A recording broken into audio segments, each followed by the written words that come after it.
This is VOA News. Via remote, I'm Marissa Melton. Ukrainian forces fought Friday to hold back a Russian advance on the capital, Kyiv, amid warnings that the city could fall within days. CNN is reporting that officials are handing out weapons to reservists. In a video message, President Volodymyr Zelensky said this night will be very difficult and the enemy will use all available forces to break the resistance of Ukrainians. He continued, the fate of Ukraine is being decided right now. Kiev Mayor Vitaly Klitschko posted on his Telegram account Friday that Russian troops were very close to the capital. He predicted a difficult night for the city. Officials warned residents to stay indoors and prepare Molotov cocktails to defend against Russian forces who had entered a northern district of the city. Meanwhile, at the UN, Russia has vetoed a draft UN resolution which would have deplored its invasion of Ukraine. After a debate at the Security Council, 11 members voted in favor of the resolution. India, China, and the UAE abstained. Russia's veto was expected, but during the debate, the U.S. ambassador to the UN said the body had been created to try and prevent the kind of aggression facing Ukraine. Ambassador Linda Thomas-Greenfield also quoted UN statistics saying 50,000 people have fled Ukraine in the past 48 hours. U.S. Senator Chris Coons of Delaware told reporters Friday that the U.S. must lead the resistance to Russian aggression. Putin will not stop unless we stop him.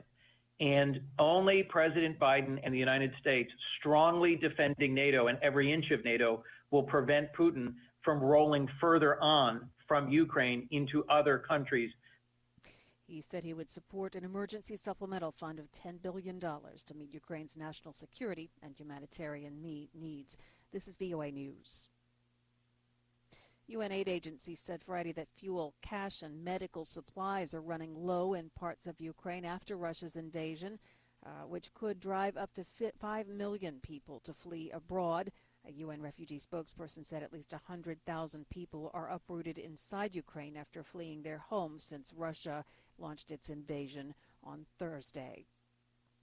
Protests against Russia's invasion of Ukraine resumed in Moscow, St. Petersburg, and other cities on Friday, even as authorities sought to push back against the spreading anti-war sentiment and project an image of strength and righteousness following large demonstrations the day before. The Kremlin also sought to downplay the scale of the protest and insist on popular support for the attack. Journalists and TV hosts were reported to face repercussions for publicly speaking out against the invasion. In the meantime, an online petition to stop the war, started by a Russian human rights advocate, continued to rapidly garner signatures, exceeding 500,000 some 24 hours after it was launched. Anti-war protests also resumed in Moscow and St. Petersburg on Friday night.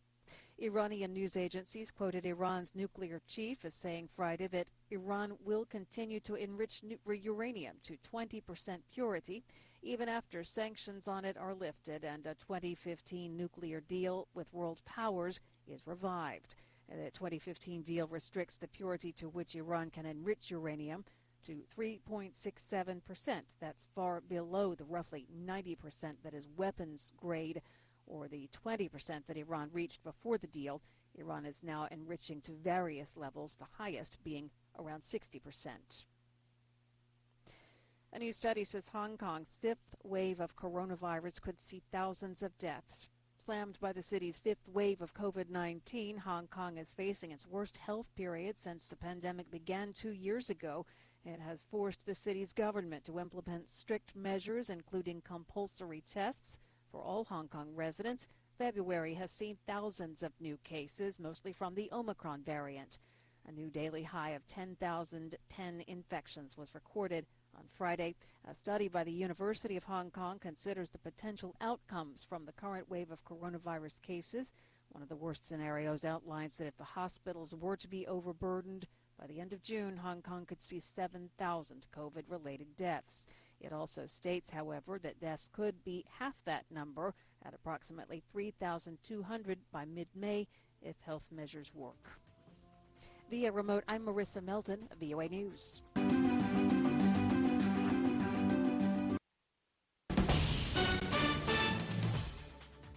This is VOA News. Via remote, I'm Marissa Melton.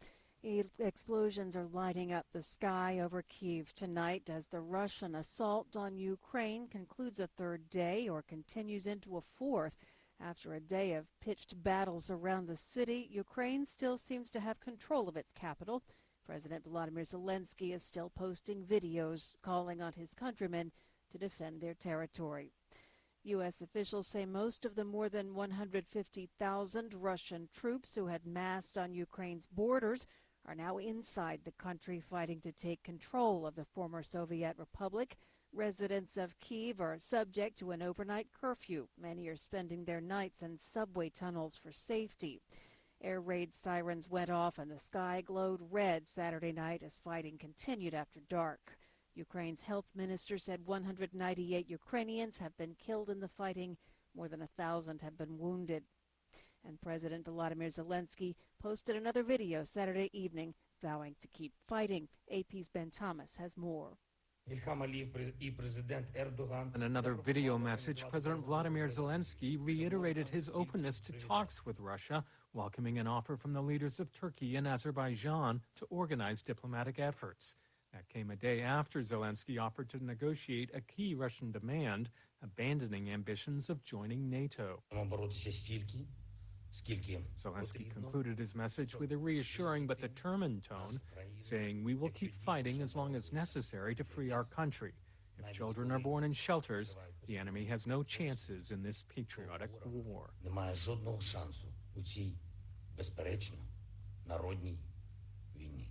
I'm Ben Thomas.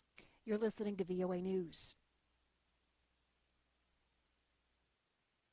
The United Nations Security Council is due Sunday to call for a rare emergency session of the 193-member UN General Assembly to discuss Russia's invasion of Ukraine. Diplomats said the emergency session would be held on Monday. Those diplomats say the move needs 9 votes in favor and is likely to pass. The vote by the 15-member council is a procedural one, so none of the 5 permanent council members, Russia, China, France, Britain, and the United States, can wield their vetoes. Only 10 such emergency special sessions of the General Assembly have been convened since 1950. The request for a session on Ukraine comes after Russia vetoed on Friday a draft UN Security Council resolution that would have deplored Moscow's invasion. China, India, and the UAE abstained, with the remaining 11 members voting in favor. The General Assembly is expected to vote on a similar resolution. General Assembly resolutions are non-binding, but they can carry political weight. The U.S. is revisiting expelling Russia from the global bank-to-bank payment system known as SWIFT as the next step in a series of escalating sanctions punishing Moscow for its unprovoked invasion of Ukraine. U.S. President Joe Biden initially held back on this crucial step, but that would isolate Russia on the world stage and have a serious impact on its economy.